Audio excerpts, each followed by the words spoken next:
नमस्कार, मैं स्वाति और आप देख रहे हैं विंध्या टाइम्स। रीवा जिले में पिछले कुछ वर्षों में विभिन्न तरह के रोगों से ग्रसित रोगियों की संख्या में इजाफा हुआ है।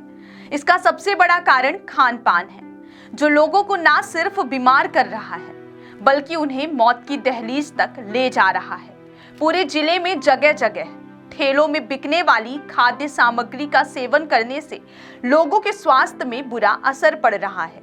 इन ठेलों व होटलों में बिकने वाले समोसे, कचौरी, चाट, फुल्की सहित अन्य खाद्य सामग्री की कभी जांच नहीं की जाती है कि ये सामग्री मानक है या अमानक, खाने योग्य है या नहीं।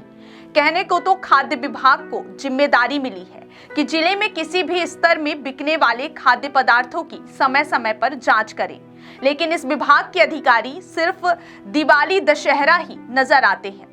वो भी इक्का दुक्का जांच कर फिर भूमिगत हो जाते हैं। हम आपको बता दें कि इन दुकानों में एक ही तेल को कई बार उपयोग में लाया जाता है, जो स्वास्थ्य के लिए हानिकारक है। समाज सेवी व चिकित्सकों ने भी इस तरह के खाद्य पदार्थों के बिकने और खाने को लेकर चिंता जाहिर की है। उन्होंने बताया कि इस तरह के विशुद्ध खान पान से न सिर्फ शरीर का कोलेस्ट्रॉल बढ़ता है बल्कि कई तरह की बीमारी भी होती है। आइए सुनते हैं डॉक्टर्स के साथ समाज सेवी को पूरे मामले पर उनका क्या कुछ कहना है। रीवा से मनीष दाहिया की रिपोर्ट। देखिए, ये आपने बहुत अच्छा सवाल किया है। हम भी इस प्रश्न से चिंतित हैं क्योंकि अभी एक कैंप हुआ था जनवरी-फरवरी में, जहां माननीय उपमुख्यमंत्री जी के द्वारा बहुत सारे लोगों का चेकअप करवाया गया था मुफ्त में। उसमें हमने ये पाया है कि 80% लोगों का साइलेंटली कोलेस्ट्रॉल बढ़ा हुआ है। तो इसके पीछे वजह यही है कि खान पान जो है लोगों का ठीक नहीं हो रहा है। और जो आज बाहर समोसे वगैरह जो मिल रहे हैं, आप बिल्कुल सही बता रहे हैं। जब एक ही तेल को बार बार यूज़ किया जाता है तो उसमें जो फैट कंटेंट होता है बढ़ जाता है और उससे जो बैड कोलेस्ट्रॉल होता है, जो नलिया ब्लॉक करता है, तो नलिया ब्लॉक होने लगती है। और मेडिसिन वाले डॉक्टर लोग हमारे साथ खड़े हैं, वो जानते हैं कि हार्ट अटैक में से वृद्धि हो रही है। और क्या कुछ पेट को क्या नुकसान है? देखिए, गर्मी तो है ही बहुत। अब लोगों को खुद ही थोड़ा संभल के चलना पड़ेगा। अब जहाँ वहाँ खा लेते हैं तो फूड पॉइजनिंग के केसेस भी बढ़ रहे हैं।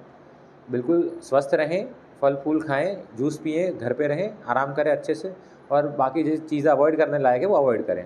आगे चल के लू का चालू होने वाली है, जो तेज हवाएं चलती है गर्मी, उसमें लोग क्या आप सेहत को लेकर क्या करें? देखिए, ज़्यादा से ज़्यादा लोग दोपहर के वक्त जब लू अपना चरम पे होती है, 2 बजे से 6 बजे तक, तो अपने घर पे रहने का प्रयास करें।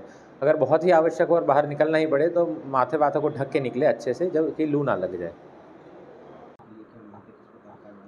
देखिए, निश्चित तौर से समूचे ज़िले में, प्रदेश में और विशेष तौर से आज ये विषय है रीवा ज़िले का। रीवा ज़िले में लगातार होटलों में, छोटे-छोटे टपरों में, छोटे-छोटे संस्थानों में वही खाद्य सामग्री यूज़ की जाती है जो पिछली होती है। जैसे ऑयल का जो तेल होता है जिसमें चीज़ें बनाई जाती हैं, चाहे समोसा हो, चाहे आलू बंडा हो, चाहे जो भी मीठी सामग्री हो, चाहे खट्टी मीठी सामग्री है, नमकीन की सामग्री हो, पुराने तेलों को यूज़ किया जाता है, जिससे बड़े पैमाने पर बीमारी बढ़ रही है। जैसा कि आपने बताया कि डॉक्टरों ने लगातार कोलेस्ट्रॉल बढ़ने की, हार्ट के पेशेंट होने की बीमारी लगातार बढ़ रही है। तो खाद्य विभाग को समय पर इसकी निगरानी करनी चाहिए और खाद्य विभाग को देखना चाहिए कि मैदा का यूज़ हो रहा, मिठाइयों में हो रहा कि नहीं हो रहा, क्या परिस्थिति, वो वास्तव में खोवा का प्रयोग हो रहा हो कि नहीं हो रहा, मिलावटी चीज़ें आ रही, पनीर में कैसी पनीर बन रही। यानी लगातार कई बार, 1-2 बार आपने देखा होगा कि रीवा ज़िले में फर्जी तरीके से पनीर पाई गई, फर्जी तरीके से वहाँ पर मिठाई के नाम पर दूसरे चीज़ों के उपयोग किया गया, पाउडरों का उपयोग किया गया।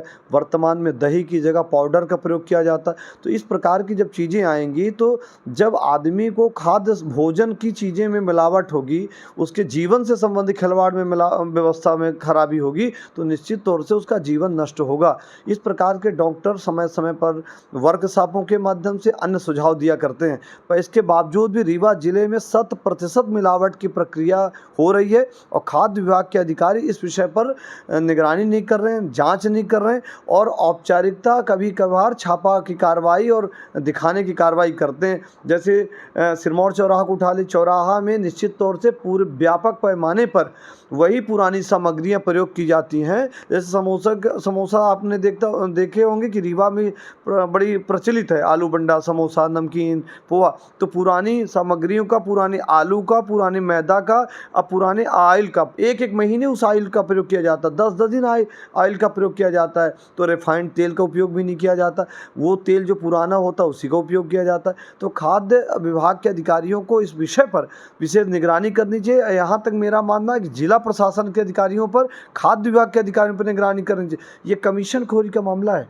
रीवा जिले में खाद्य विभाग के अधिकारी अपना प्रतिशत लेने जाते हैं, यदि प्रतिशत ना लेते तो निश्चित तौर से वहाँ पर जाकर जांच होती। आपने कितने विभागों की जांच की, अपने होटलों की, रेस्टोरेंट की, ढाबों की कब कब जांच की, उसका प्रमाण पत्र आपने कब दिया, औचक निरीक्षण कब किया।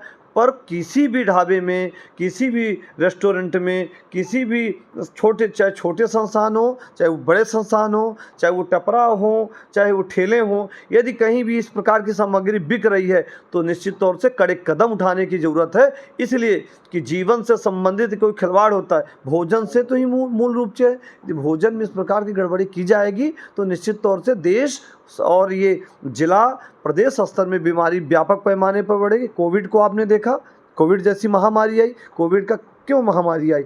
इसी सब का कारण है कि इस प्रकार की जो खाद्य सामग्री है व्यापक स्तर में मिलावटी सामग्री है। इस पर जांच की जानी चाहिए और खाद्य अधिकारियों को विशेष तौर से निगरानी करनी चाहिए। ये मूलभूत उनका कर्तव्य है, इसीलिए विभाग बनाया गया है। परंतु लगातार लापरवाही की जा रही है। हम इसकी अधिकारियों और डॉक्टरों के जो मार्गदर्शन दिया गया, जो उन्होंने राय दी है, उसके अनुसार हम जाँच की मांग करते हैं और उन पर त्वरित कार्रवाई की अपेक्षा करते हैं। क्या मानते हैं?